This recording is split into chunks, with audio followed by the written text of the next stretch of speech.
məğrur bir millət. Bizim lüğətimdə yoxdur məğlubiyyət. Şuşanın dağları, Qarabağ sədası, bu millətin bitməz heç vaxt duası. Mən bu torpağın hər daşına heyran, yolunda canımı eylərəm qurban.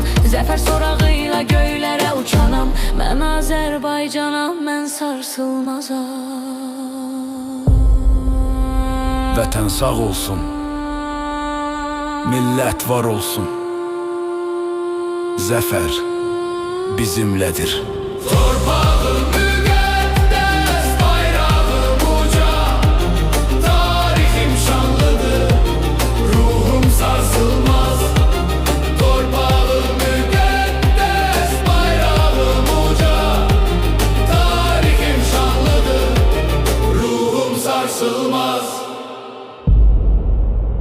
Azərbaycan əbədi və sarsılmaz.